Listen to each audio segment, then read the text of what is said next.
Xin chào tất cả các bạn, mình là Lala. Chào mừng mọi người đã trở lại với kênh của Lala Plus ISO 9001 trong tầm tay. Trong video ngày hôm nay, mình sẽ chia sẻ cho các bạn về 8 bước quan trọng để áp dụng tiêu chuẩn ISO 9001 ở bất kỳ một tổ chức công ty nào. 8 bước này được xây dựng trên cơ sở kinh nghiệm của mình, đồng thời cũng tham khảo một số nguồn tài liệu uy tín. Nếu thực hiện theo đúng 8 bước này, chắc chắn tổ chức công ty của bạn sẽ áp dụng ISO 9001 thành công, sẽ có một hệ thống quản lý chất lượng hiệu lực và hiệu quả nhất. Nào, chúng ta cùng bắt đầu luôn nha. What we do here is go back.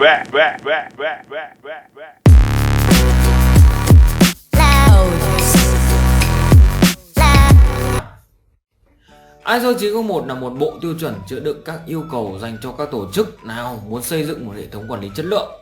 Có được chứng chỉ ISO 9001 là một cách tuyệt vời nhất để chứng minh với khách hàng của bạn rằng công ty tổ chức của bạn cam kết sẽ cung cấp cho khách hàng các sản phẩm với chất lượng tốt nhất có thể.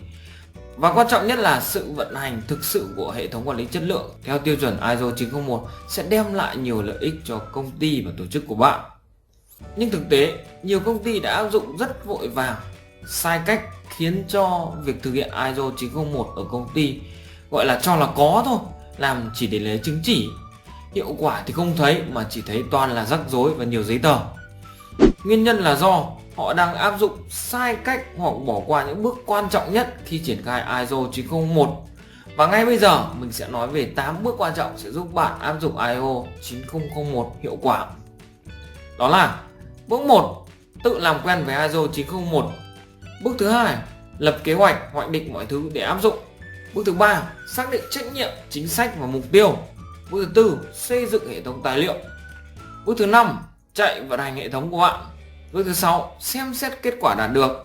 Bước thứ 7. Đăng ký và nhận đánh giá. Và bước thứ 8 đó là duy trì và cải tiến liên tục. Hãy tưởng tượng bối cảnh tổ chức sếp của bạn giao cho nhiệm vụ là triển khai ISO 9001 cho tổ chức của bạn. Trước đó thì công ty bạn chưa bao giờ áp dụng tiêu chuẩn nào cả. Bạn sẽ rất bỡ ngỡ về ISO 9001 là gì, tại sao phải áp dụng nó. Bạn sẽ thấy khá là sốc ban đầu khi tiếp cận vào ISO 9001. Nó có rất nhiều điều khoản và yêu cầu tổ chức phải thực hiện. Tốt nhất là đừng quá sốt sắng, vội vàng. Hãy áp dụng lần lượt theo 8 cái bước mình kể trên. Trong vòng khoảng 6 đến 9 tháng thôi thì tổ chức của bạn sẽ áp dụng thành công ISO 9001. Cụ thể thì chúng ta sẽ đi vào từng bước nhé. Bước thứ nhất, làm quen với ISO 9001. Cách tốt nhất để bắt đầu là mua một bản ISO 9001 về đọc và làm quen với nó. Mình nói mua ở đây vì tiêu chuẩn này được ISO bán với giá là 178 franc Thụy Sĩ, tức là tương đương với 4,5 triệu tiền Việt Nam. Phiên bản tiếng Anh nhé. Khi áp dụng ISO 9001 thì chắc chắn công ty bạn sẽ phải mua bản quyền của nó thôi. Đằng nào thì mình cũng mua thì mua trước luôn để tham khảo cũng được. Với các bạn khác chưa muốn mua thì có thể tải tài liệu miễn phí tiêu chuẩn Việt Nam ISO 9001 ở trong phần mô tả của video này của mình nhé. Ở bước đầu tiên này, mọi người nên nắm bắt tất cả các yêu cầu cơ bản nhất của tiêu chuẩn, yêu cầu về quy trình, yêu cầu về tài liệu, hồ sơ, vân vân. ISO 9001 cung cấp cấu trúc cho các yêu cầu cốt lõi của một hệ thống chất lượng nhưng lại linh hoạt phù hợp với bất kỳ loại hình kinh doanh nghiệp nào. Điều quan trọng là bạn phải hiểu được cách tiêu chuẩn này áp dụng cụ thể vào doanh nghiệp của bạn. Tính linh hoạt này sẽ cho phép bạn đáp ứng các yêu cầu đặt ra theo một cách phù hợp nhất với tổ chức của bạn. Và không chỉ một mình bạn làm quen với ISO 9001 đâu. Ở bước này, hãy để các lãnh đạo cao nhất của công ty làm quen và hiểu được ISO 9001 là gì. Vì sao lại thế? Vì khi bạn áp dụng ISO 9001, tức là đang tạo ra những sự thay đổi lớn trong cách vận hành doanh nghiệp của bạn. Do vậy, hãy cố gắng lôi kéo, thu hút sự quan tâm của lãnh đạo cấp cao, top management ở công ty của bạn để họ hiểu bạn đang làm gì. Điều quan trọng ở bước này không chỉ riêng bạn làm quen mà thêm nữa chắc chắn phải cho những người lãnh đạo cao cấp nhất của tổ chức hiểu được ISO 9001 có ý nghĩa gì đến doanh nghiệp, tại sao lại áp dụng nó và khi áp dụng nó sẽ giúp mọi thứ vận hành trở nên smooth hơn, trơn tru hơn rất nhiều. Nếu như bạn không làm được điều đó, không làm cho các lãnh đạo cam kết và ủng hộ việc áp dụng ISO 9001 thì mọi việc sẽ rất là khó khăn. Bước thứ hai, lập kế hoạch cho mọi thứ để triển khai. Có sẵn một kế hoạch vững chắc là điều cần thiết để thực hiện chuyển đổi sang một hệ thống mới. Khi bạn có đúng người đúng việc, các quá trình sẽ trở nên dễ dàng hơn rất nhiều. nhóm của bạn sẽ phải tạo ra một kế hoạch khả thi để thiết lập doanh nghiệp của bạn thành công. Cho nên ở bước này bạn phải lập ra một team, một nhóm. Bạn có thể đặt tên là team ISO, team chiến lược, team triển khai, tùy theo cách gọi của bạn. Team này sẽ là một team được lãnh đạo cao cấp bạn ký quyết định thành lập để dẫn dắt triển khai ISO 901 trong tổ chức. Nhóm này nên bao gồm các manager, các cấp độ quản lý từ các khu vực khác nhau ở trong doanh nghiệp, như là mua hàng này, quản lý sản xuất này, thiết kế phát triển này, chất lượng nhân sự, vân vân. Nhóm này sẽ phải chịu trách nhiệm cho sự thành công của việc chuyển đổi sang một hệ thống quản lý chất lượng mới theo ISO 901. Một lưu ý cho team này, người đứng đầu nhóm này phải là đại diện quản lý, Management Representative. Người này là ai? Thứ nhất, người đó phải là một trong những người thuộc nhóm quản lý cao cấp của công ty, có được sự tôn trọng và gây được sự ảnh hưởng tới mọi người trong doanh nghiệp. Thứ hai là có một sự hiểu biết tốt về ISO 901, rất là quyết tâm với việc quản lý và vận hành theo hệ thống quản lý chất lượng trong tương lai. Khả năng của người này có thể nhìn bao quát tổng thể tất cả các quá trình đang vận hành trong công ty. Và người này sẽ là sợi dây liên lạc chính của team ISO với ban lãnh đạo cao cấp nếu có những khó khăn không được giải quyết. Nhóm ISO sẽ phải xác định các quá trình chính và các quá trình hỗ trợ, core process và support process đang được vận hành trong doanh nghiệp như thế nào. Sau đó sẽ tạo ra một bản thiết kế về sự chuyển đổi smooth nhất có thể từ hệ thống cũ sang hệ thống quản lý chất lượng theo ISO 901. Khi bạn có được bản kế hoạch này thì hãy tập hợp tất cả mọi người trong doanh nghiệp lại. Tốt nhất là tổ chức một hội nghị seminar để cho mọi người biết được công ty sắp tới sẽ có một bước chuyển dịch rất lớn, đó là áp dụng theo ISO 901. Nó là gì? Nó có ảnh hưởng gì tới họ? Từ người công nhân cho tới những cấp quản lý giám sát. Nhớ là có sự phân tích, sự truyền đạt đến những cái tốt, những cái lợi ích mà họ có thể nhận được khi mà có sự chuyển giao sang hệ thống ISO 901 này. Truyền đạt, communicate là chìa khóa của bước này. Chỉ khi mọi người hiểu được cái họ làm và ý nghĩa của nó thì họ mới thực sự làm. Bước thứ 3, xác định nhiệm vụ, vai trò, trách nhiệm, chính sách. Chính sách chất lượng trong công ty của bạn là một phần không thể thiếu để giữ cho doanh nghiệp của bạn cam kết đáp ứng được các mục tiêu và tập trung vào sự hài lòng khách hàng. Chính sách chất lượng của bạn là một trong những điều quan trọng sẽ được sử dụng để đo lường tổ chức của bạn khi xác định sự thành công của hệ thống quản lý chất lượng. Mục tiêu chất lượng là cách đo lường chất lượng sản phẩm của bạn. Mục tiêu chất lượng của bạn ấy có thể liên quan đến là ngân sách này, kế hoạch kinh doanh này, hoặc xem xét của ban quản lý. Điều quan trọng là những mục tiêu này phù hợp với doanh nghiệp của bạn và khách hàng của bạn. Cố gắng rút ngắn các khái niệm chính trong chính sách chất lượng của bạn thành những câu ngắn thôi, hoặc là một số từ khóa có ý nghĩa đối với nhân viên ở mọi góc độ. Như thế thì mọi người mới dễ nhớ, dễ hiểu. Và thêm nữa, bạn phải khởi tạo vai trò và trách nhiệm mới. Bạn nên có các quản lý và nhân viên chịu trách nhiệm trực tiếp với các nhiệm vụ liên quan đến chất lượng và duy trì. Bạn có thể tạo ra các vai trò hoàn toàn mới với những người này, hoặc thay đổi việc mô tả công việc của họ hiện nay để bao gồm trách nhiệm và quyền hạn cần thiết cho hệ thống quản lý chất lượng. Bước tiếp theo, bước thứ 4, xây dựng hệ thống tài liệu cho tổ chức.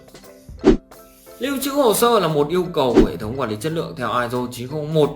Có một số loại hình tài liệu bắt buộc mà tổ chức phải có, và một số khác lại cần để duy trì cho mọi quá trình để hoạt động bình thường. Với một tổ chức, các loại hình tài liệu bắt buộc đó sẽ là sổ tay chất lượng, Quality Manual, quy trình nội bộ, Procedure, hướng dẫn công việc, Working Instruction, bảng biểu hồ sơ, Form và Record. Bạn hãy kết hợp các kiến thức yêu cầu của ISO 901 ở cái bước 1 bạn tìm hiểu ấy. Sau đó tạo ra một danh sách tài liệu, hồ sơ, bảng biểu cần thiết và phù hợp với tổ chức bạn. Một mẹo nhỏ là hãy xem những hồ sơ và tài liệu gì mà công ty bạn đã có sẵn rồi, tận dụng được không, cập nhật thêm hay là phải làm mới. Như vậy thì sẽ tiết kiệm cho bạn khá nhiều về thời gian và công sức đấy.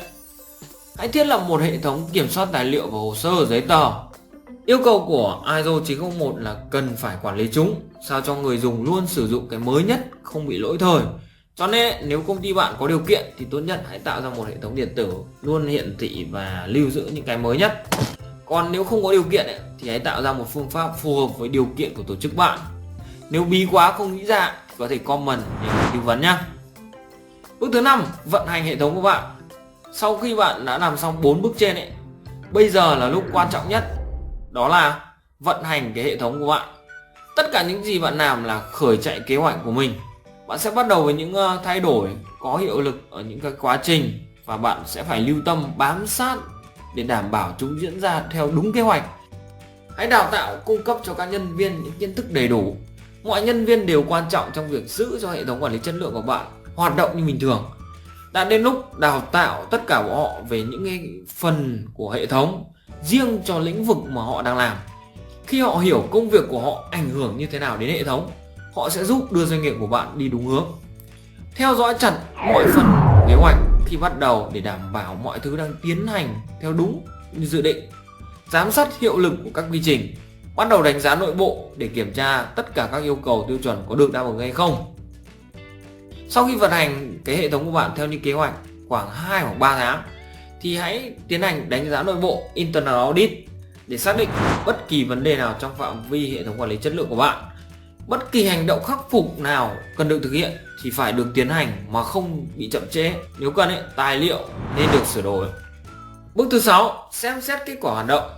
Sau khi bạn đã thực hiện đánh giá nội bộ này và hệ thống chất lượng của bạn đã được thiết lập và vận hành chạy trong 6 tháng hoặc lâu hơn, bạn nên xem xét các tiến độ này, kết quả mà doanh nghiệp của bạn đã đạt được.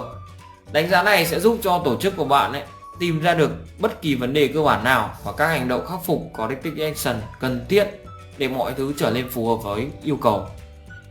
Tốt nhất lúc này tổ chức nên có một buổi xem xét lãnh đạo management review. Ở đó team ISO cùng với tất cả các lãnh đạo cao cấp nhất của tổ chức cùng nhìn nhận lại, review tất cả vấn đề.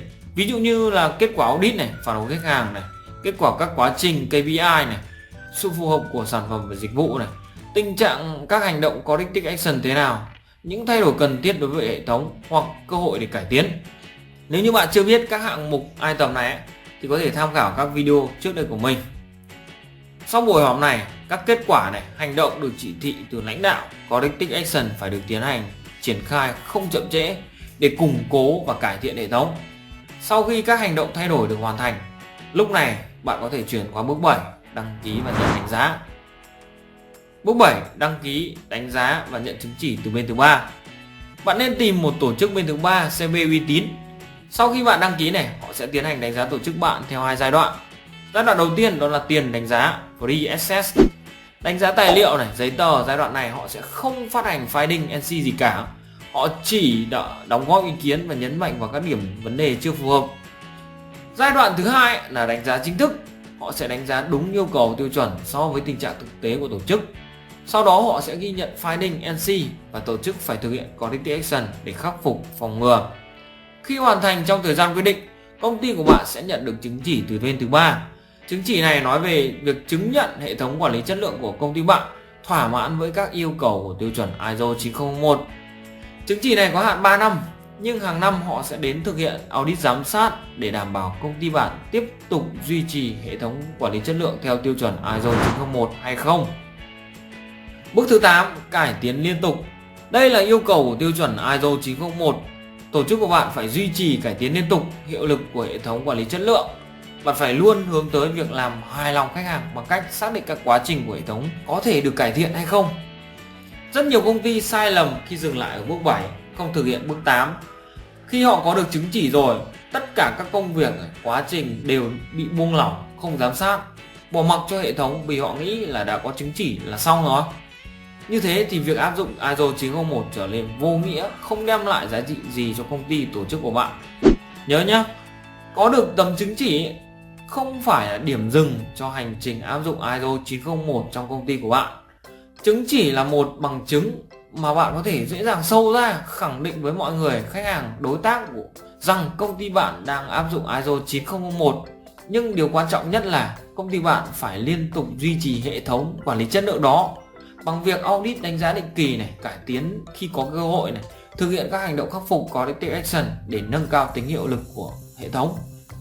Nhớ nhé, hãy duy trì liên tục cải tiến, thực hiện cái bước 8 này liên tục. Đấy là 8 bước quan trọng mà mình đúc rút từ quá trình làm việc và xây dựng hệ thống quản lý chất lượng. Nếu công ty bạn làm theo đúng 8 bước này, duy trì đến bước cuối cùng và liên tục cải tiến, thì chắc chắn công ty của bạn sẽ áp dụng ISO 9001 rất thành công. Khi đó thì những lợi ích của ISO 9001 sẽ đến với tổ chức của bạn thôi. Nếu các bạn có thắc mắc hoặc chưa hiểu rõ các bước trong 8 bước này, thì mình sẽ làm một playlist chia sẻ chi tiết từng bước một cho các bạn nhé. Hãy đăng ký kênh để không bỏ lỡ các video mới nhất nha. Hy vọng thông tin ngày hôm nay hữu ích cho các bạn. Hẹn gặp lại các bạn ở video sau nha. Bye bye. Savannah.